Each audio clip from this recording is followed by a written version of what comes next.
اور یہ حقیقت میں حضرت ابراہیم خلیل اللہ علیہ السلام کی دعا ہے،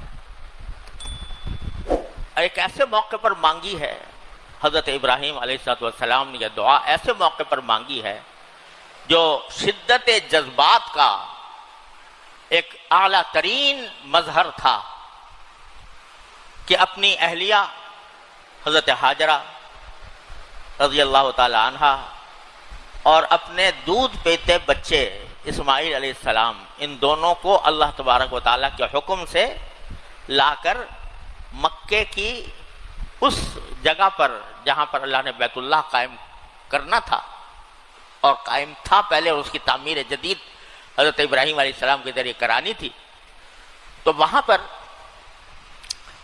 حکم ہوا کہ پہلے تم ایسا کرو کہ حضرت حاجرہ کو یہاں چھوڑ جاؤ اور دودھ پیتے بچے کو بھی، اور تم جاؤ واپس۔ حضرت حاجرہ بیوی ہیں اور چھوٹا بچہ ہے، شیرخوار بچہ ہے، اس کو وہاں ایک جگہ پر بٹھا کر جو بیت اللہ تعمیر ہونے والی جگہ تھی وہاں پر بٹھا کر حکم ہو گیا واپس جاؤ۔ یہ چل پڑے، حضرت ابراہیم علیہ السلام حکم ملتے ہی چل پڑے، پلٹ کر یہ نہیں پوچھا کہ یا اللہ کیسے چھوڑ کے جاؤں، بیوی ہے، بچہ بھی شیرخوار ہے، یہ سارا ویرانہ ہے، یہ پہاڑ ہیں اور صحرا ہے، نہ کہیں پانی کا نام و نشان نظر آتا ہے، نہ کہیں کوئی کھیتی نظر آتی ہے، نہ کوئی آبادی نظر آتی ہے، اس ویرانے میں اپنی بیوی اور بچے کو اس طرح چھوڑ کے چلا جاؤں، کیوں چھوڑ کے چلا جاؤں؟ کوئی سوال نہیں، جو ہی حکم ملا فوراً روانہ ہو گئے۔ آپ اندازہ کریں ایک شخص جو ہے اپنی بیوی بچے کو ایسی جگہ چھوڑ کے جا رہا ہے جہاں پر کوئی اس کا رکھوالا نہیں، کوئی ممد و معاون نہیں، کوئی کھانے پینے کا انتظام نہیں، وہاں پر چھوڑ کر حکم ہوا چلے جاؤ۔ حضرت ابراہیم خلیل اللہ علیہ السلام کی ہر ادا میں جو سبق دیا ہے اللہ تبارک و تعالیٰ نے کہ اللہ کا حکم آ جانے کے بعد کیوں کا سوال نہیں آیا۔ جب اللہ تعالیٰ کا حکم آ جائے تو میں پھر یہ کیوں نہیں چلتی وہاں پر کہ یہ کیوں کروں، یہی سکھایا گیا حضرت ابراہیم خلیل اللہ علیہ السلام کی ساری اداؤں میں۔ حکم آیا کود جاؤ آگ کے اندر، کود گئے۔ حکم آیا کہ بیوی بچوں کو چھوڑ کے چلے جاؤ، چل دیے۔ نہ یہ پوچھنا کہ کیوں ایسا کیا جا رہا ہے، کیا مقصد ہے، بس چل پڑے۔ تو یہ سکھانا مقصود ہے کہ بندے کا کام جب اللہ کا حکم آ جائے تو پھر اس کے آگے کیوں کا سوال نہیں ہوتا کہ میں کیوں کروں یہ کام۔ آج کی دنیا میں ایک مصیبت یہ آ گئی ہے کہ جب کسی کو کہو کہ شریعت کا یہ حکم ہے، اللہ تبارک و تعالیٰ کا حکم ہے، رسول اللہ صلی اللہ علیہ وسلم کا حکم ہے، تو پوچھتے ہیں کہ کیوں ہے بھائی، اس کی لاجک کیا ہے، اس کے پیچھے فلسفہ کیا ہے، پہلے وہ مجھے بتاؤ تو میں آگے اس کے اوپر عمل کروں گا۔ یہ ایسی مصیبت ہے جس کی وجہ سے دین جو ہے وہ لوگوں کی خواہشات کا کھلونا بن کے رہ گیا، کہ وہ فلسفہ پوچھتے ہیں کہ اس کا فلسفہ بتاؤ کیا ہے، اس کی حکمت کیا ہے، اس کے بغیر نہیں کروں گا۔ دنیا میں تمہارا حال یہ ہے کہ تمہارا نوکر جو انسان ہے، کوئی غلام بھی نہیں ہے، تمہارا نوکر ہے، اس کو اگر تمہیں حکم دو کوئی کہ بازار سے فلاں چیز لے کے آ جاؤ، وہ پوچھے جی کیوں لاؤں، تو یہ گوارا نہیں کرتا کوئی بھی شخص کہ میرا نوکر مجھ سے کیوں کا سوال کرے۔ لیکن اللہ تبارک و تعالیٰ کے احکام کے بارے میں ہر شخص یہ کہتا ہے جی مجھے پہلے لاجک بتاؤ۔ اور ایسے لوگوں کے بہت زیادہ لوگ جو ہیں بڑے مشتاق اور بڑے عقیدت مند ہو جاتے ہیں جو اسلامی احکام اور شریعت کے احکام کا سائنسی انداز میں اس کی توجیہ کریں کہ یہ سائنٹیفک اس کی وجہ یہ ہے۔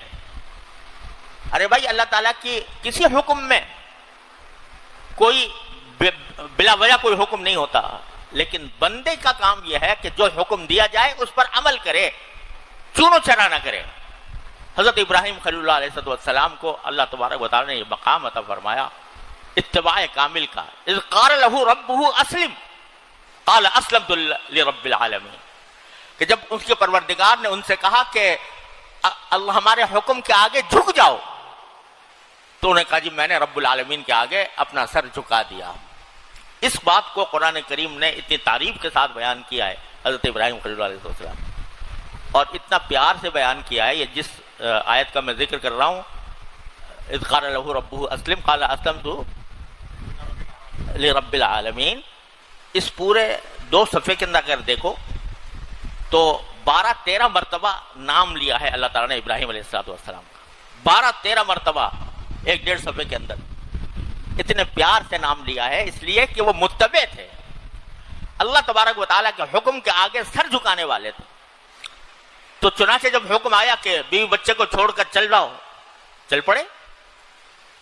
حضرت ہاجرہ بیچاری عورت ذات، بچہ گود میں، اس کو شوہر جو ہے وہ تنہا سہارا تھا، وہ جا رہا ہے چھوڑ کر.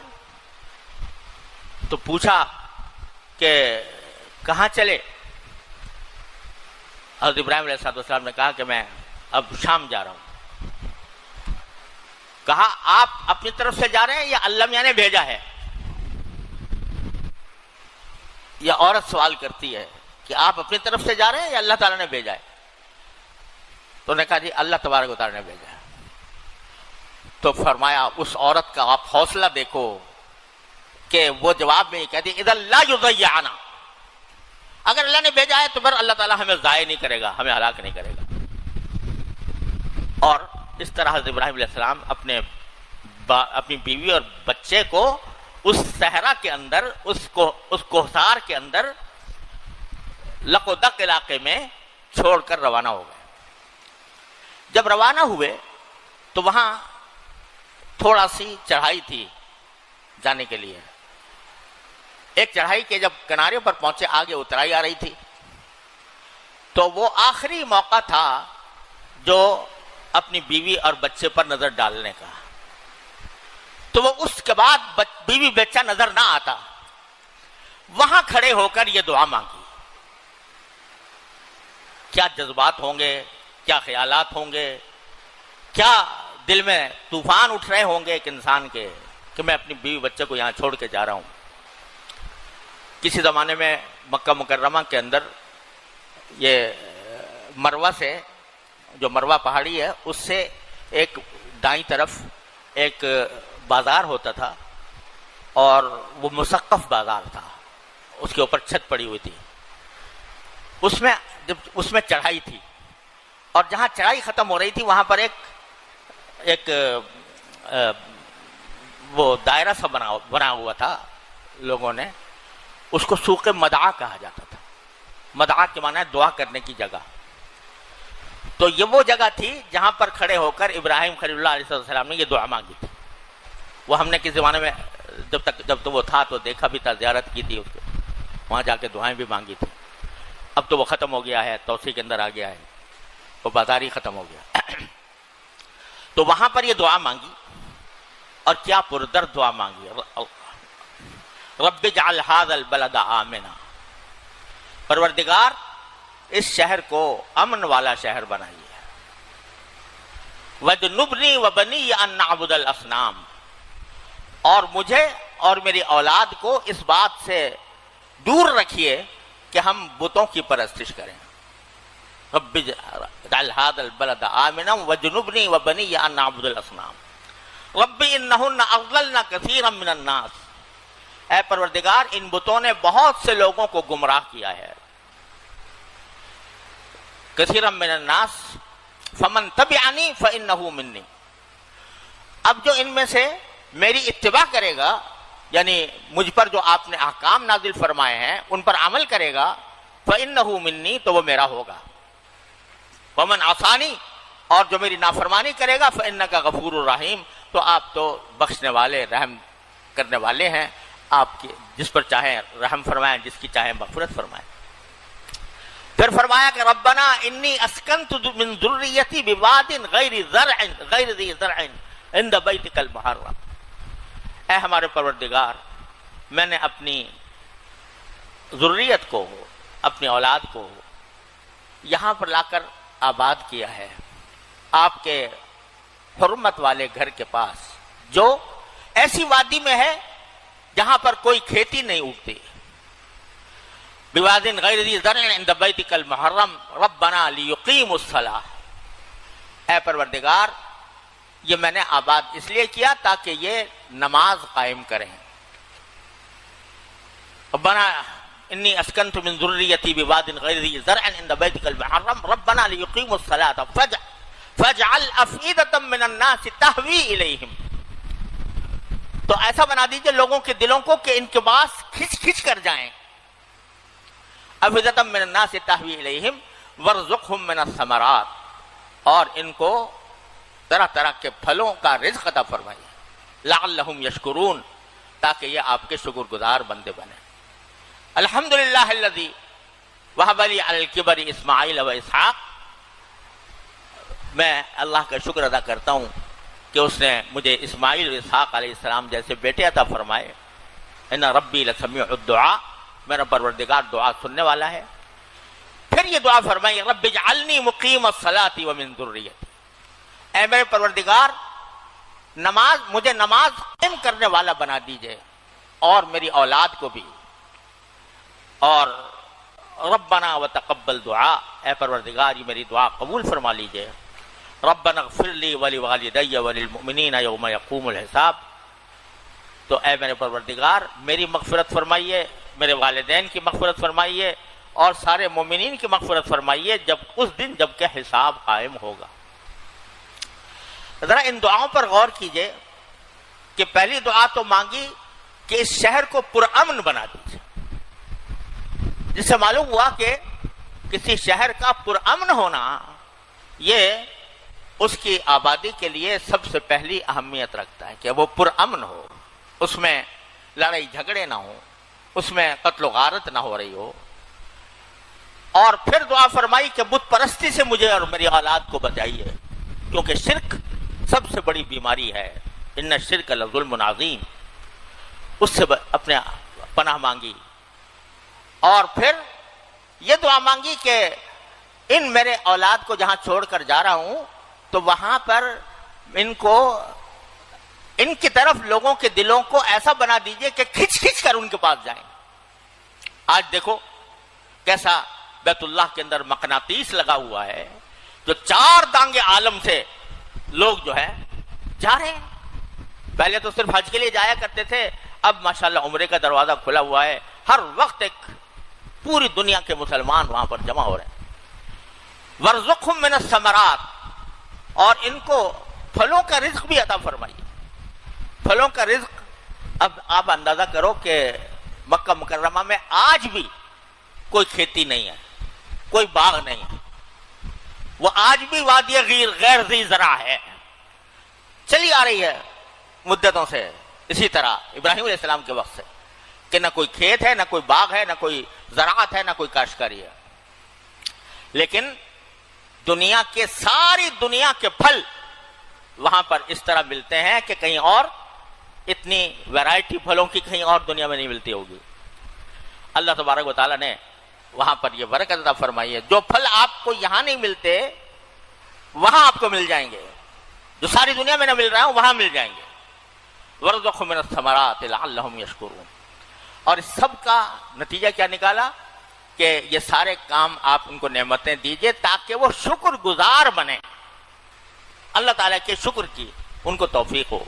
جو بار بار عرض کیا کرتا ہوں کہ شکر، اللہ تعالیٰ کی نعمتوں کا شکر یہ بڑی عظیم دولت ہے، اور چلتے پھرتے اٹھتے بیٹھتے انسان کو رٹ لگانی چاہیے اللہ تبارک و تعالیٰ کا شکر ادا کرنے. لعلہم یشکرون.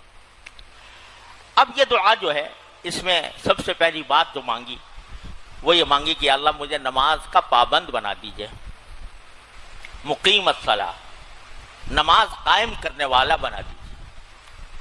آپ اندازہ کیجئے کون مانگ رہا ہے یہ دعا؟ ایک جلیل القدر پیغمبر ابراہیم علیہ السلام. کیا اس دعا سے پہلے نماز نہیں پڑھتے ہوں گے؟ یقیناً نماز پڑھتے، اللہ تعالیٰ کی ساری عبادتیں ادا کرتے تھے. لیکن فرما رہے ہیں اللہ مجھے بنا دیجئے مقیم الصلاۃ، نماز کا قائم کرنے والا. ایک تو ہے نماز پڑھنا. قرآن کریم میں کہیں یہ نہیں آیا کہ نماز پڑھو، کسی جگہ صلو یہ نہیں آیا. ہر جگہ کیا ہے؟ اقیم الصلاۃ، نماز قائم کرو. تو دعا یہ فرما رہے ہیں کہ یا اللہ مجھے نماز قائم کرنے والا بنا دیجئے. کیا مطلب؟ کہ نماز کی جو حقیقت ہے، نماز کا جو اصل ادب ہے، اس کا جو اصل طریقہ ہے، اس کے فرائض و واجبات ہیں، اس کی سنتیں ہیں، اس کے نوافل ہیں اور اس کے مستحبات ہیں اور آداب ہیں، اے اللہ ان سب کا ادا کرنے والا مجھے بنا دے. اب نماز اگر کوئی شخص گھر میں پڑھ رہا ہے مثال کے طور پر، تو نماز تو ہو جائے گی، فریضہ بڑی حد تک ادا ہو جائے گا. لیکن اگر بغیر عذر کے گھر میں پڑھ رہا ہے، جماعت میں نہیں آ رہا. جی پیارے محترم سامعین ناظرین، آپ حضرت اقدس شیخ الاسلام مفتی تقی عثمانی صاحب کا بہترین خوبصورت آپ بیان سماعت فرما رہی ہے. آج کا جو وظیفہ اور عمل ہے وہ ہے اسم اعظم کا وظیفہ، یعنی یا حی و یا قیوم، جس کو عاملین نے، علماء نے لکھا ہے کہ یہ اسم اعظم ہے. اور اس وظیفے اور عمل کے ساتھ آپ جو بھی اللہ تعالیٰ سے مانگے انشاءاللہ عز و جل آپ کی ہر دعا قبول ہوگی. اللہ تعالیٰ آپ کی ہر جائز حاجت کو پورا فرمائیں گے، بشرط ہے کہ صدق کے دل کے ساتھ آپ یہ ذکر کرنے والے بن جائیں.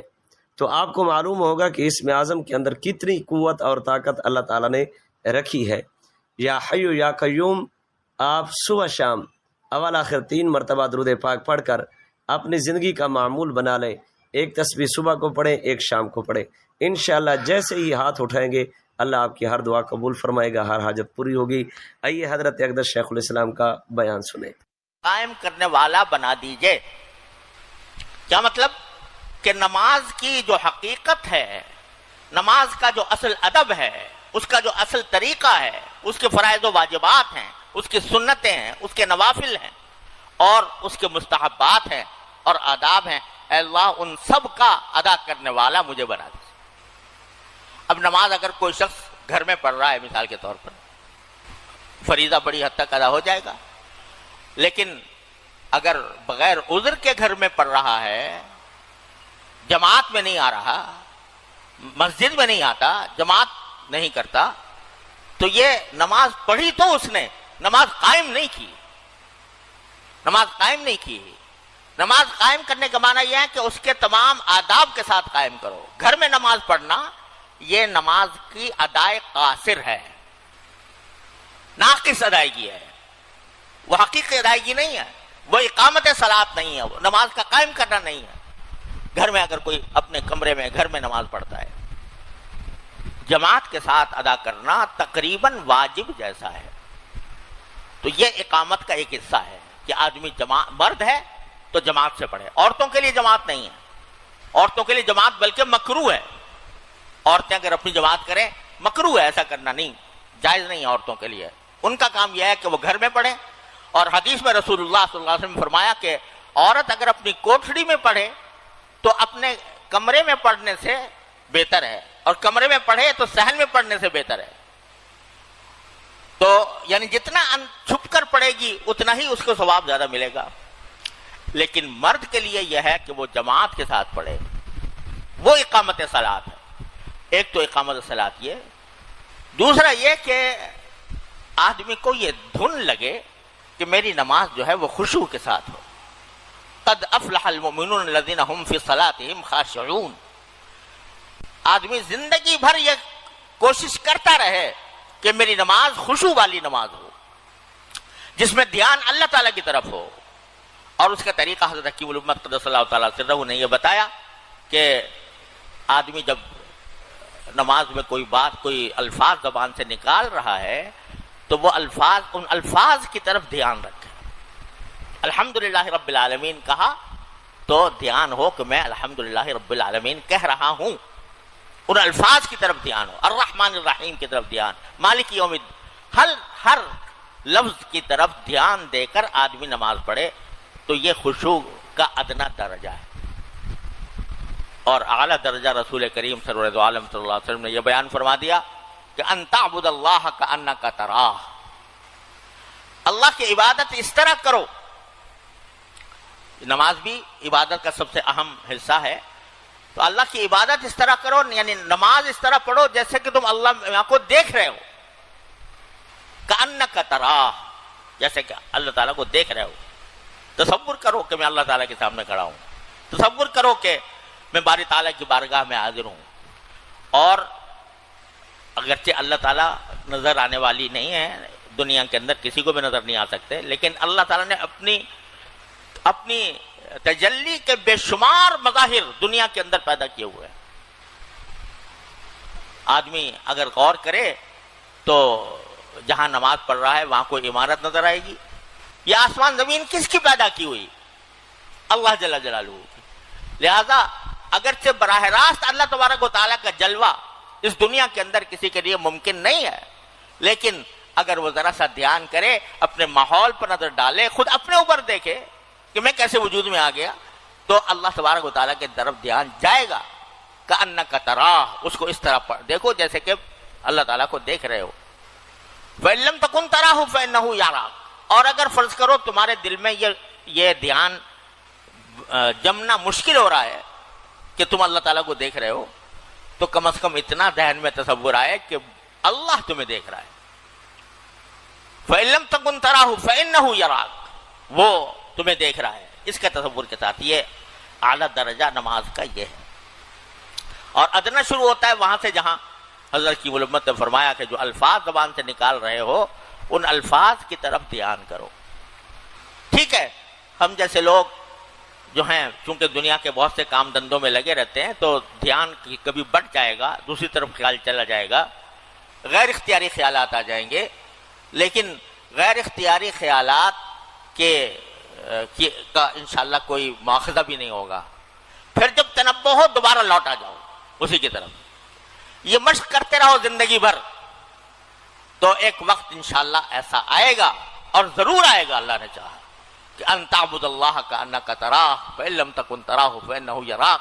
جب بندہ کوشش کرتا رہتا ہے، الذین جاہدوا فینا لنہدینہم سبلنا، تو اس کی کوشش کرتے. یہ اقامت صلاۃ کا ایک حصہ ہے. تو دعا یہ مانگی کہ مجھے نماز قائم کرنے والا بنا دیجیے. اب آپ اندازہ کرو کہ ابراہیم خلیل اللہ علیہ السلام سے زیادہ کون ہوگا جو عبادت خشوع و خضوع کے ساتھ انجام دے، جتنے خشوع و خضوع کے ساتھ حضرت ابراہیم علیہ السلام انجام دیتے ہوں گے. پھر بھی مانگ رہے ہیں کہ میں کتنے ہی خشوع و خضوع سے پڑھ لوں نماز، لیکن اللہ اس میں اور ترقی چاہیے، تو اللہ مجھے نماز قائم کرنے والا بنا دیجیے. لہذا جو بہت سے ہمارے دلوں میں یہ خیال آتا رہتا ہے کہ بھئی ہم تو اپنی نماز پڑھتے ہیں، تو خیالات کا ایک طوفان ہوتا ہے، ادھر کے ادھر کے خیالات آتے رہتے ہیں، اور جو خشوع کامل ہونا چاہیے وہ نہیں ہو پا رہا. تو بھائی ہمارے حضرت فرماتے تھے اگر یہ ہو رہا ہے تو اللہ ہی میاں سے مانگو نا، اللہ تعالیٰ سے کہو یا اللہ میری نمازوں کو درست فرما دیجیے. یہ تعلیم دے دی حضرت ابراہیم خلیل اللہ علیہ السلام نے کہ یہ دعا مانگا کرو، رب اجعلنی مقیم الصلاۃ، مجھے نماز کا پابند بنا دیجئے.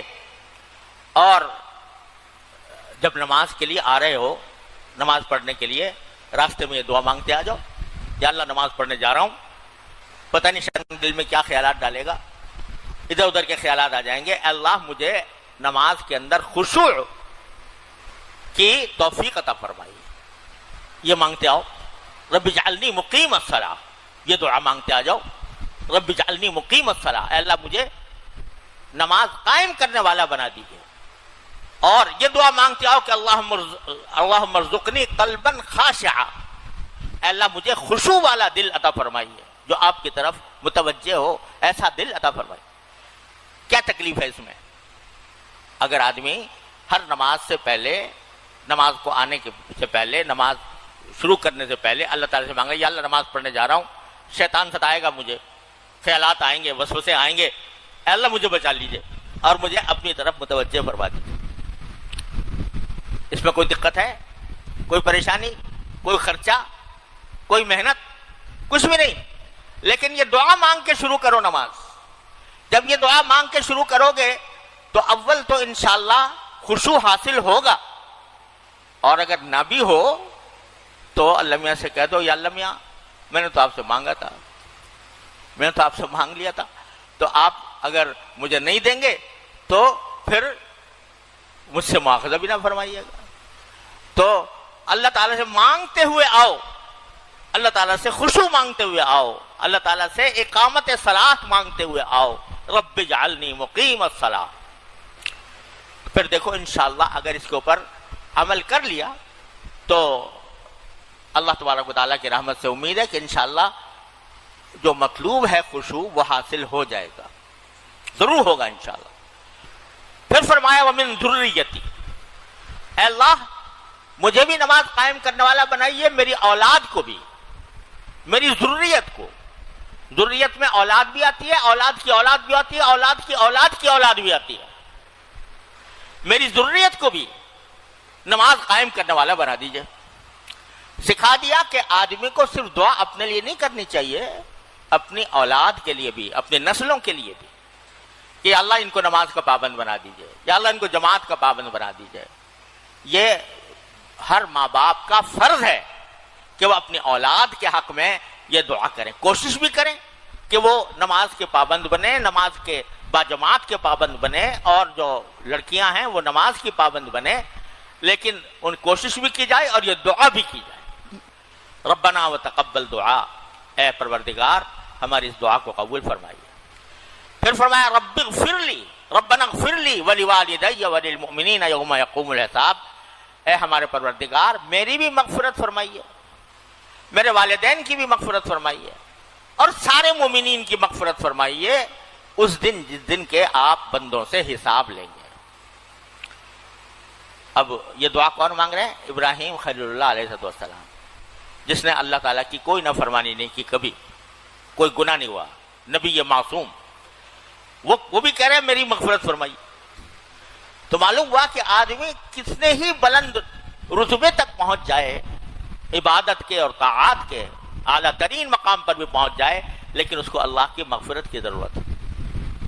کیونکہ جتنا ہی بنا سوار کے تم عبادت کر لو, حقیقت میں وہ اللہ تعالیٰ کے شایان نشان نہیں ہو سکتی, لہذا مغفرت مانگو. چنانچہ نبی کریم صلی اللہ علیہ وسلم کا معمول یہ تھا کہ ہر نماز کے ختم کے بعد جب سلام پھیرتے السلام علیکم ورحمۃ اللہ, السلام علیکم ورحمۃ اللہ, تو 3 مرتبہ استغفار کرتے تھے, استغفر اللہ استغفر اللہ استغفر اللہ. کیوں کرتے تھے؟ کہ اللہ میں نے نماز تو پڑھ لی لیکن آپ کے شایان نشان نہیں ہو پائی, لہذا میری مغفرت فرمائی. تو معلوم ہوا کہ مغفرت اور استغفار, اللہ تعالیٰ سے مغفرت طلب کرنا, یہ ہر بندے کا کام ہے. وہ اپنے آپ کو استغفار سے کبھی بے نیاز نہ سمجھے, کتنا ہی اونچے درجے پر پہنچ جائے, کیسا ولی اللہ بن جائے, کیسا لوگوں کا مقتدی بن جائے, لیکن استغفار سے مستغنی نہیں ہو سکتا. اس کو ہر استغفار کرتے رہنا چاہیے, اللہ تعالیٰ سے مغفرت مانگتے رہنا چاہیے. پھر فرمایا ولی والدیہ, میرے والدین کی بھی مغفرت فرمائی. تو بتلا دیا کہ آدمی کو صرف اپنی ہی نہیں, اپنے والدین کے لیے بھی دعا کرنا بندے کے فرائض میں داخل ہے. قرآن کریم میں دوسری جگہ فرمایا رب ارحمہما کما ربیانی صغیرا, بندے کو چاہیے کہ اپنے والدین کے بارے میں کہے کہ پروردگار ان پر رحم فرمائیے, انہوں نے مجھے بچپن میں کس طرح پالا. تو والدین کے حق میں دعا کرنا بھی بندے کے معمولات میں شامل ہونا چاہیے کہ میرے والدین کی اللہ مغفرت فرما. اور پھر للمومنین, پھر سارے مومنوں کے لیے. یہ بھی انسان کے, ایک مسلمان کا کام ہے کہ وہ صرف اپنی ذات کی طرف نہ دیکھے بلکہ پوری اپنی امت اور اپنی ملت کی طرف دیکھے, اور ان کے لیے بھی مغفرت مانگے. ان لوگوں کے لیے بھی مغفرت مانگے جو بظاہر دیکھنے میں معصیتوں کے مرتکب نظر آ رہے ہیں, گناہوں کے مرتکب نظر آ رہے ہیں, ان کے لیے بھی مغفرت مانگے کہ اللہ